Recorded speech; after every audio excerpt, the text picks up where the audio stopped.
Welcome back to Off the Record, On the Rocks. Each episode, Michael Toner and Ankarina Lara discuss the nuances of all things crypto, from Bitcoin to Ethereum, altcoins to DeFi, and NFTs to the metaverse. Cutting through the noise and keeping it simple as we pour ourselves into the future. All right, everybody, welcome back to another Off the Record On the Rocks with my friend Mr. Ankarina Lara, pouring ourselves into the summer. How are you doing, sir? You know, we're just stocking up on SPF, sunscreen, and just stocking up on BTC, Bitcoin, and trying to get ready for some fun in the sun. It's been a little bit cloudy here in LA this start of June. That's expected. They call it June gloom. That's what I'm going through right now.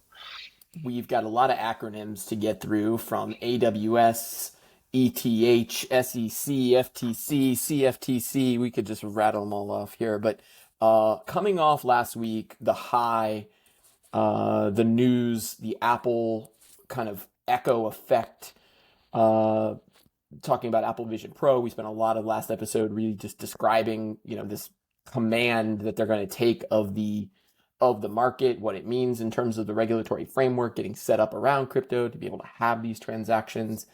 This week was yet another sort of strange week. There were a bunch of things happening, a couple that really rose to the surface that I want to get your hot take on here. But this big outage, there's this big internet outage across the country, kind of felt like maybe two different things. There was the AWS outage, which seemingly had some implications for how decentralized truly is the Ethereum network, if it can be potentially impacted from AWS.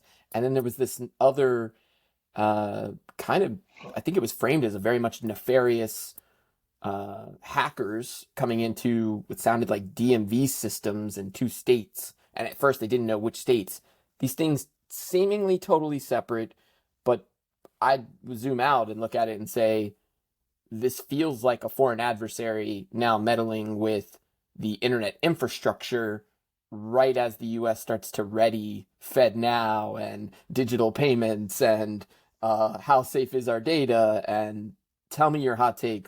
Start with the AWS ETH. Yeah, the AWS outage is one that really it piqued my interest because, we think of the internet as it is served in the United States, let's just say, as really coming from four different companies, right? I have always been under the impression, working in tech now for decades, that pretty much your Google, your Microsoft, your Facebook, and your Amazon are the real ones serving most web pages. But what this outage really showed is it pulled back the cloth on the reality that AWS is basically now the backbone of the entire American internet. And I don't know how far that extends globally.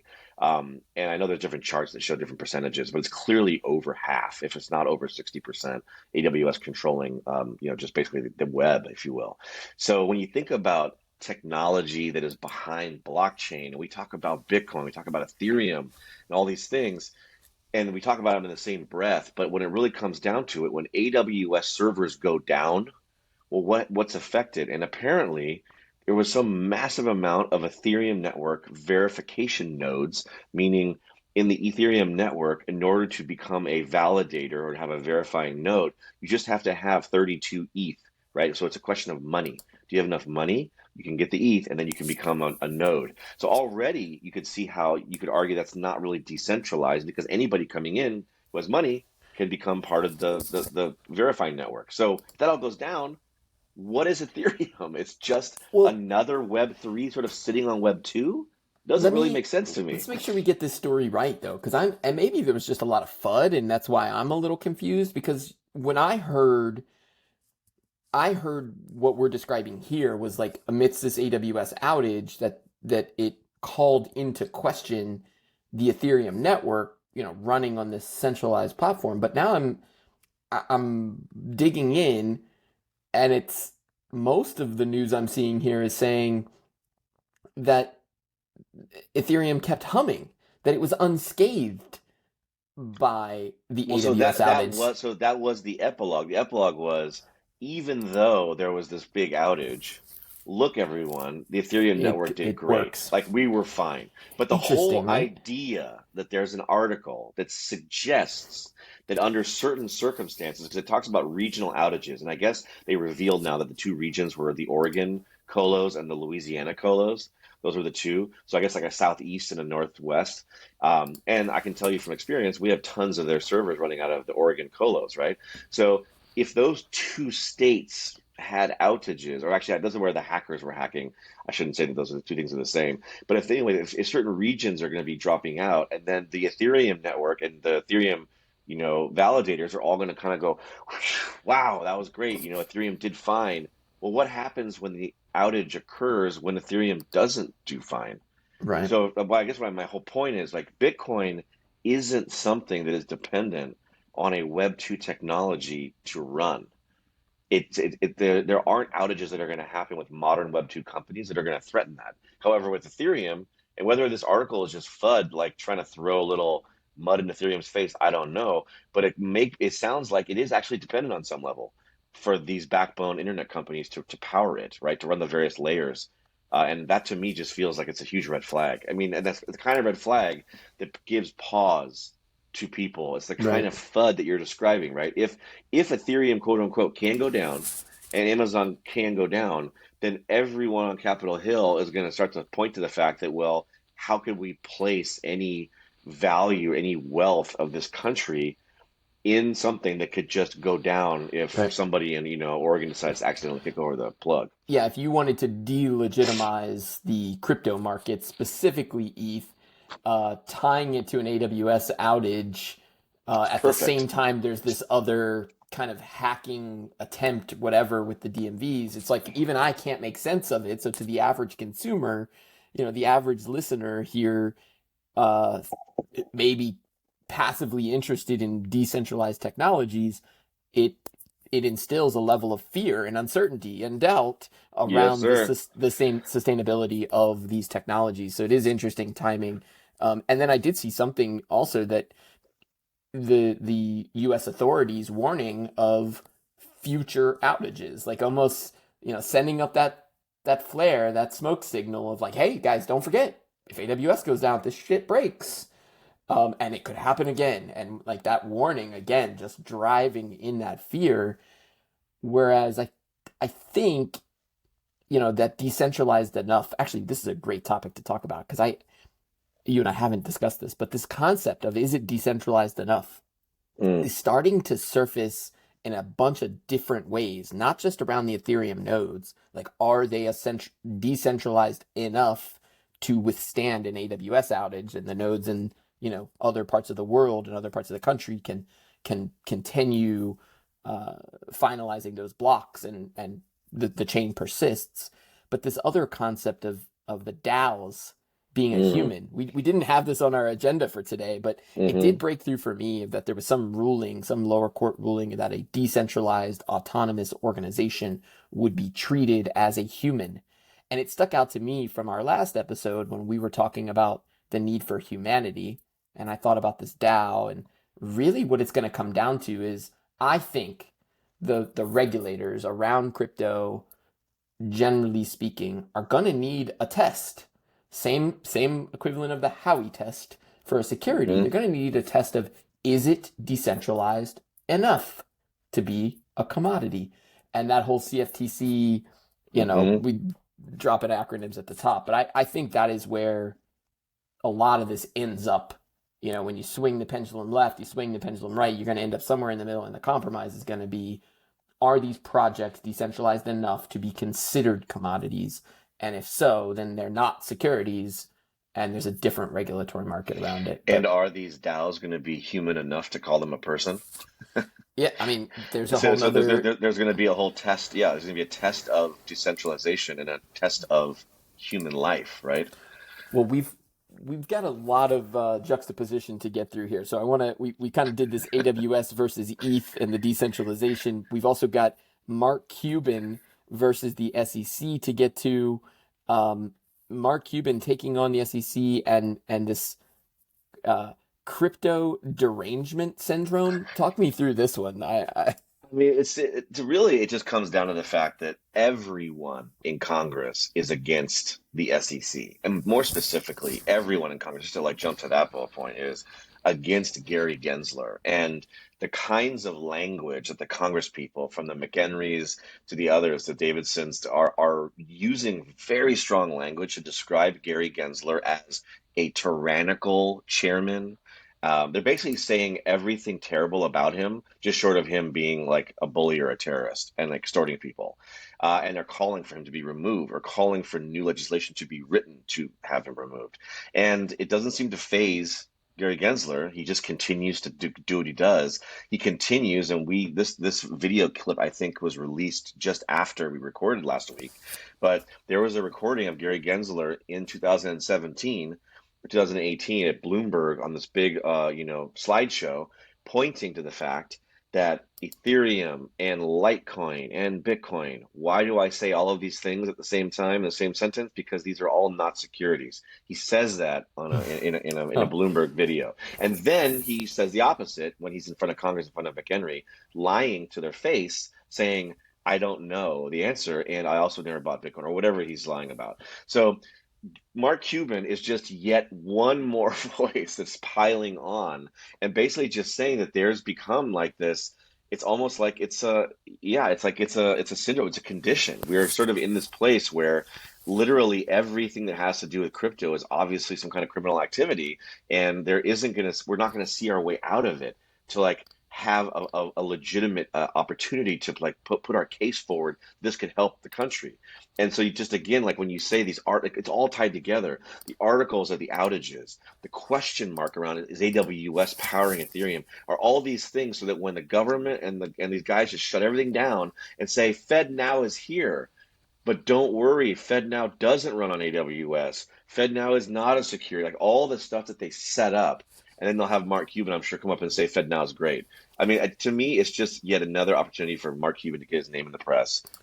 This time on the right side of crypto and fighting the good fight and trying to push back on the SEC. I feel like it's a little too late, in my opinion, for him, honestly, because he's such a waffler. But he did. I mean, this is interesting. I found his tweet from yesterday where he starts it off by saying, "Now we are talking tech," which is interesting because he did several years ago, call Bitcoin a Ponzi scheme or a pyramid scheme. I think he called it Bitcoin is I'd rather have bananas than Bitcoin. It was his quote.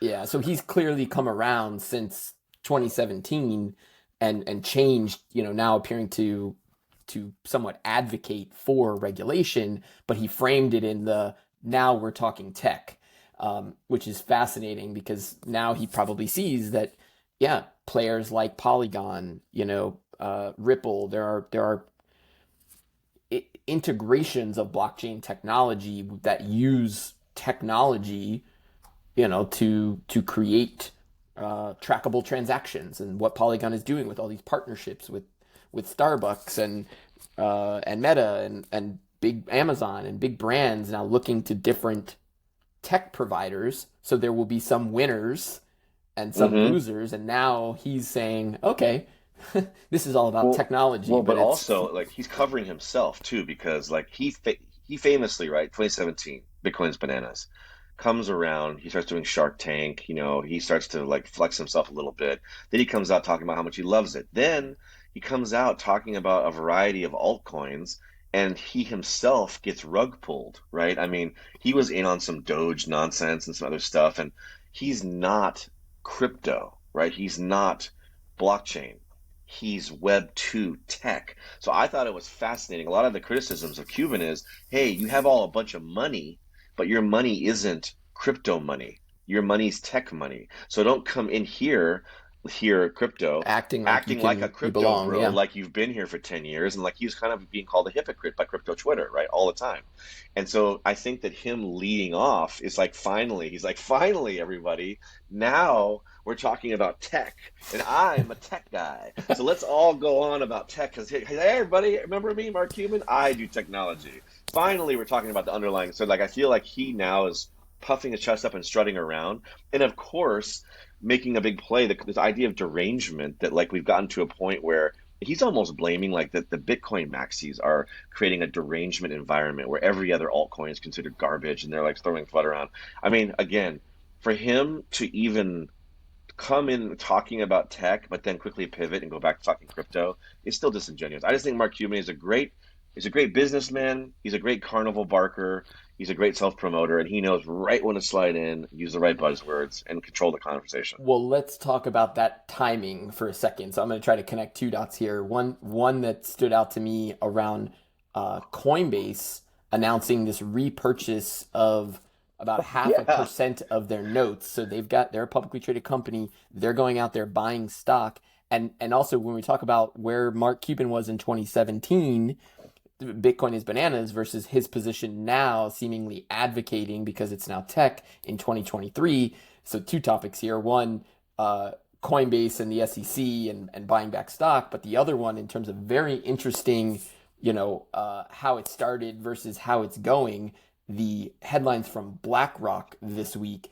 The one that stood out to me, a juxtaposition of 2017 headline, BlackRock CEO Larry Fink calls Bitcoin an index of money laundering versus yesterday's headline, quote, BlackRock files for spot Bitcoin ETF.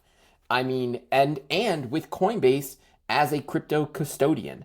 So here you go. Yesterday, you get news, Coinbase issuing a full-on SEC filing. Like this was done using the news wires. I think it was, I don't know if you call it an S1. It's not an S1 filing. I don't know which filing it was, but they had all their forward-looking statements. I mean, it is a legitimate publicly traded company letting the world know that they're going to close on 1.37 billion in convertible notes that they're going to buy back, like a stock buyback. They're going to repurchase this equity back. And the next day, BlackRock announces its spot Bitcoin ETF with Coinbase serving as the custody wallet. Like somebody knew something. I mean, to say, let's go buy our stock back. A massive partnership, right? Huge. I mean, a massive partnership. And anytime a company is allowing key employees and institutions to buy back stock, again, these are, I have to remember when, let's just rewind time a little bit here, 2-3 years, whenever it was that Coindesk and Armstrong, Coinbase and Armstrong went out there and rang the bell at Wall Street. I want to say that stock was what? It was like $700 or $680 when it was first rolling out.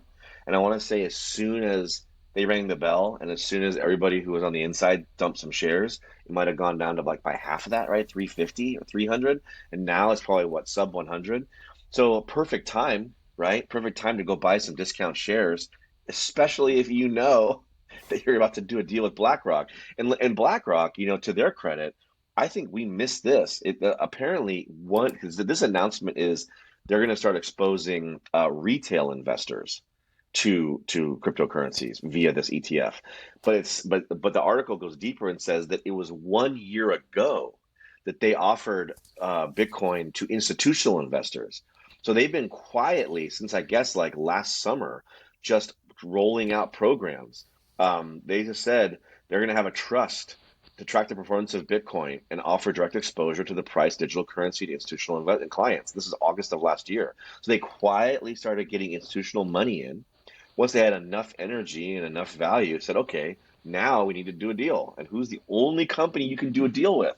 The only one that's been okayed, or even like partially okayed, right? Because even Coinbase is still being sued by the SEC, like actively, right? So BlackRock is making a deal with Coinbase, who right now is basically being told that you're offering illegal securities to customers for years. Doesn't that tell you then that the SEC's lawsuit is straight up bullshit? Because that's what I'm thinking. This is a paper tiger, big time. It really has to be, because BlackRock is not going to risk their massive portfolio on some crypto project that's going to get rugged by the U.S. government. They're not going to do that. No, and BlackRock is that kind of company who has that kind of access. Absolutely. And that kind of money and that kind of lawyers and those kinds of helicopters and all that. So they know stuff that I think Armstrong and Gensler probably don't even know. So they're making big moves. I would, now's the time. BLK.N. I'm gonna invest in some of that shit. I mean, they are going to come to market with a Bitcoin ETF. They're going to onboard other retail investors into that Coinbase wallet, and if they've already quietly seeded, the big banks, the Goldmans buying stuff and holding stuff with them, I mean, then that the whole SEC suing Coinbase and Binance kind of comes back to our original hypothesis from an episode or two ago, which is this is how you squeeze Binance out, actually. Mm-hmm. It's not actually the lawsuit against Coinbase, it's the squeeze on the European market, which they don't want to have the lead position in the US, and Binance is pulling out left and right of countries all over the world. Yeah. I've seen that in the past couple of weeks. So there, the squeeze is on.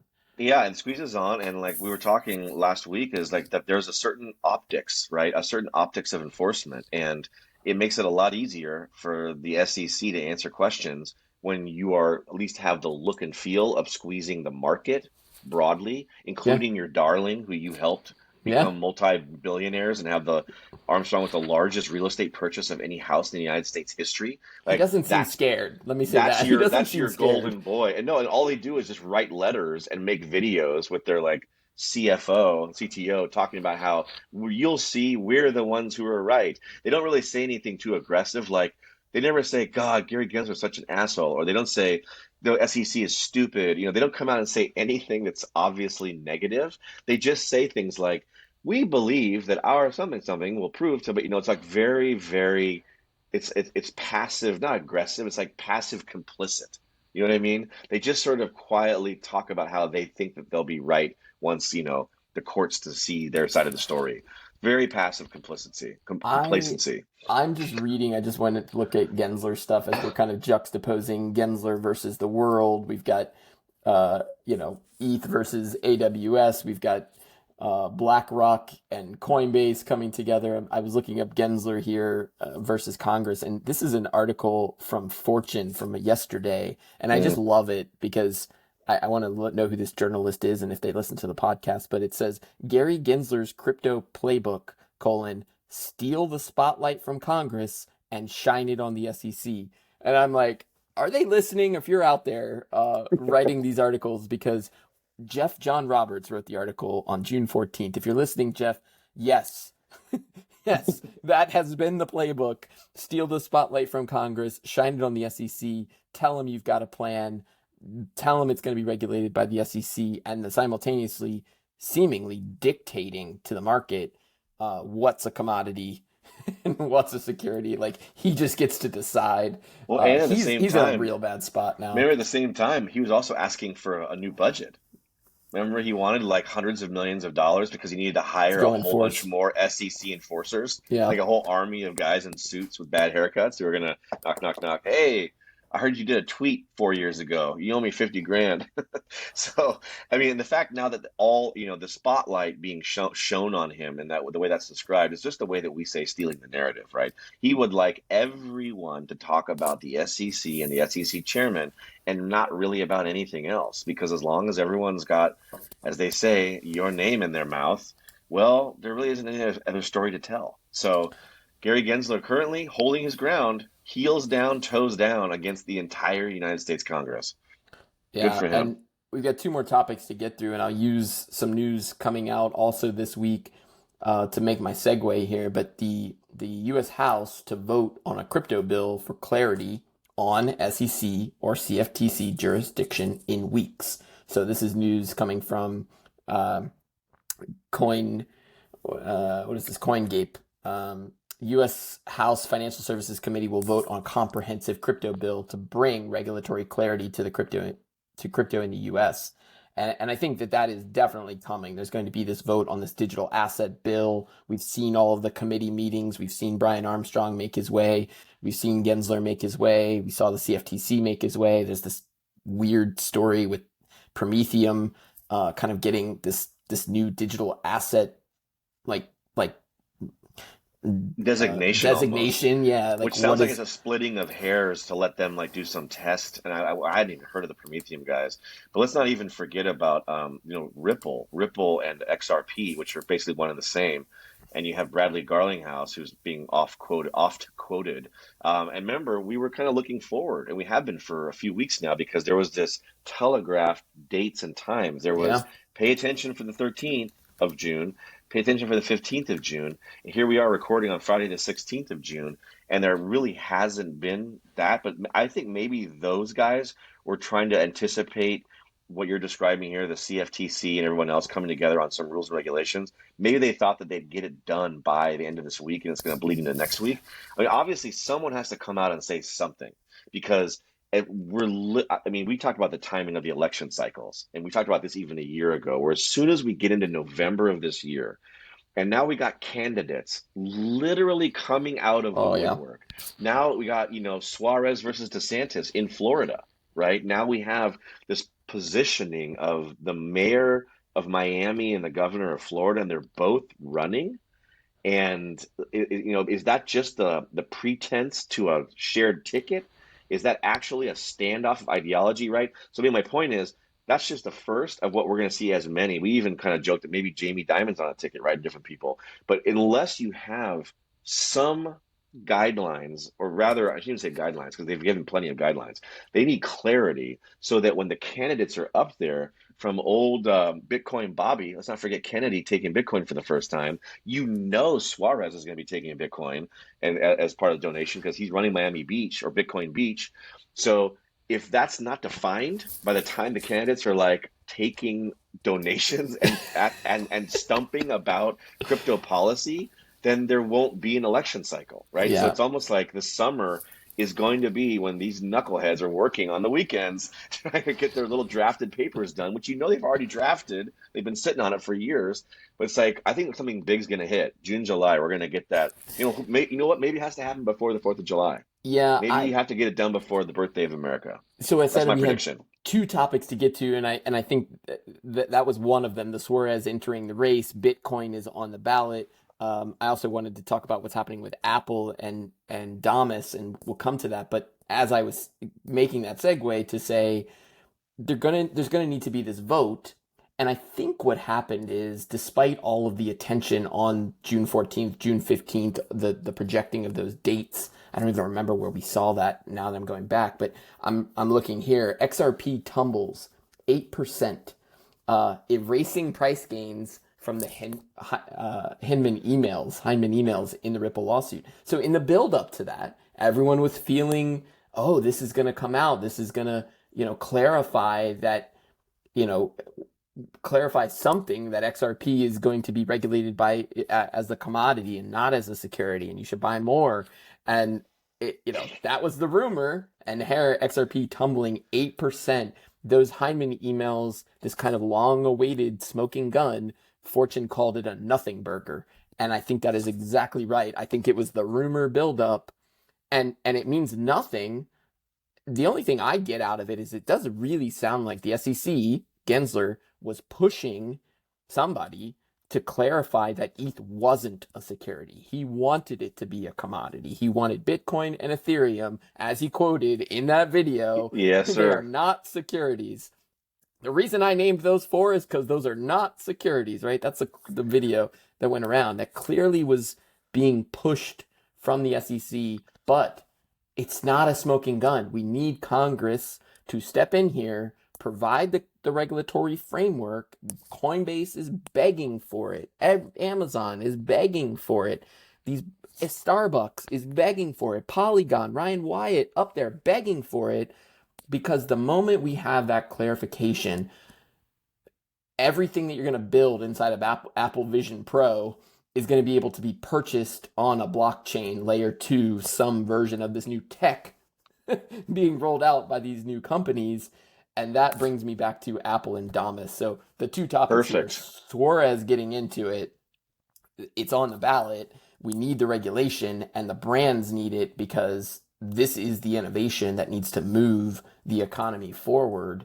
And if Apple, not saying that you place the entire crux of the economy in their hands, but I think it has the potential to change the way the economy works over the next 5 to 10 years, when you can be inside of this new world, coding new worlds. Yeah, I Um, mean, I think that like that, as you say it like that too. I mean, maybe my conspiracy theory mind is working, but it feels like a classic pump and dump, honestly, like a classic simple two story drop, right? All you need to do is go dig up an old video of Gensler saying that these are not securities to give that hope, right? It's like it seems to some uneducated people like a smoking gun ish, right? Like, wow, he said that. Then you have the actual guys, which even feels crooked to me that like they're manipulating things. You get Garlinghouse and others like suggesting that there are these dates that are coming to like tell the community, look forward to this. There's a big news the coming. dates It's were like right. The the emails dates leaked, were the but the dates were news was right, wrong. but it's like, it's like I always say, or I always hear, you buy the rumor, right? And you sell the news. And everybody, that XRP in the last 2 days was pumping. I want to say at one point it was up 10%, maybe 11%. And that's, like it's on pennies on the dollar. But if you're holding big bags, you're making pretty solid money and you can start to sell. And then as soon as basically, like you say, Fortune says it's a nothing burger, well, someone just made off with 10% of value against the retail market who's just reading news clips and again, XRP is one of those unusual communities. We should be clear. Like this is a program, a project goes back years. I mean, it goes back years. It predates the big bull run of 2017 and then into the crypto winter. Like these guys were trying to create a way to basically replace the Swift payment network, right? It was just sort of like a business to business transaction system. It actually has like a pretty normal project, design, right? It makes sense. We're going to replace an antiquated thing with a new thing. And so they've been around forever. So the holders of those XRP Ripple tokens are like entrenched. I know a few holding a lot and they have been holding for years. So the promise of like finally a note from the guys that the 13th of June is the day, honey, go liquidate the 401k. We need more XRP. This is the moment. And then it's just gone. It's just gone. It felt really disingenuous to me for the community, the way they're playing around like that. But that's I what they've always been doing, right? Everyone hangs on every word, hoping for that little nugget of I hope. I feel the need to issue the not financial advice. Please do not go liquidate your 401k. Do not invest more than you can afford to lose. And yes, it does feel very like inside baseball. People, we've said this before too. Like these guys, you can read the tea leaves and you can understand who knew what, when, and where, and who Yeah. moved money around, based on. And I think when you say we're going to hear something before July, I I almost we've talked about this for a couple weeks now. We're in this weird spot where everything kind of came to a head. Metaverse died. Crypto kind of NFTs fell off the face of the earth. Like, is Yuga Labs going to issue a AAA game? I don't know. Should I hold my mutant ape? I think so. Is it going to come back around? But it really requires all of these things together. The technology, XR being the interface for this new generative world. When you have a generative world, you need a fast receipt mechanism that is Hmm. the blockchain, and you need the banks and this crypto world to have some bridge, some interface to move liquidity across chain. And when I hear you say too the Swift banking system, and then we haven't talked about FedNow, and maybe that's where we should be doing some research because they've gone quiet. We know it's coming. We know it's coming. And they've got the next, 6 to 8 months to ready before the next tax cycle. All those California taxes that got deferred, they're going to come due soon. Those dollars are coming in. The debt ceiling's now gone, so that's not a worry. The U.S. will pay its bills. Again, like all those checks start to line up. We do need some black swan event, and the scary part there is then I think about these hacks, and taking down of systems, and is the black swan event going to happen in a digital world, taking down of these systems like Coinbase in terms of cybersecurity. Like, please God, I hope they're not running on just AWS. Like, they need to have backups on backups on backups of these systems in order to carry on. But I want to Well, and shift gears. Go ahead. that's gonna continue to be I mean, it's gonna be part of the tenuous relationship that we all are gonna have with this new Web3 technology, which is we are going to have these great moments where huge announcements and new tech launches from the new XR experiences and these new worlds for hardware, from new advances with our own government and like giving the citizens the control of doing their own taxes for free, for having some FedNow transaction record that's going to be more transparent, maybe finally opening up things like donations and super PACs to transparency so things aren't shrouded. All these things are going to come and they're going to be good, but it's going to be so delicate because just one hack, right? Like when Target got hacked and there were 300 million people's sensitive data, we kind of like figure out a way to swallow that pill and get over it. And then it's, well, now the DMVs are being hacked. Like you said, God, what if Apple gets hacked and all their Face ID data is gone? What if FedNow, like what if all these what ifs, which will completely erase all the progress made in the confidence in people's adoption of it. So we're gonna have to figure out a way to get, I mean, truthfully, I feel like because hacks are never gonna go away, right? It's going to always be an ever-present thing, the same way that crime in the real world doesn't just stop when you add police forces or whatever to communities. We're gonna have to try to get comfortable with the fact that there's gonna be messy starts and messy onboarding, right? You're gonna have to be okay with the fact that there is probably going to be a hack that will affect you at some point in your life, and you just hope that it's mitigated or it's to an effect it's low as possible. And it kind of reminds me of just that last point you're making, which is on Apple. Maybe wanted to leave it on, but Yeah. the Damas thing, because what for as great as Apple is, they're also playing a little dirty, right? Because Damas is Jack Dorsey, former Twitter, new app. It happens to have something called Zap or Zaps in it, which is effectively a way to tip someone using the Lightning Network with Satoshis, aka small parts of Bitcoin. And AKA, I want to send you $5. I tap your name. It comes out of my you wallet. can It do it. sends to you. Feels like Venmo, but the difference is that it's not running on fiat. It's running on, in this case, Satoshi's Bitcoin. Right. And Apple is saying, no, you can't do that. You have to remove that. And why are they saying that? Because they know that they're gonna do that. And they don't want to have Dorsey and anybody else being the first. I mean, as soon as Twitter adds that functionality, they're gonna go call up Musk and be like, "Hey, man, can't have Twitter on the App Store.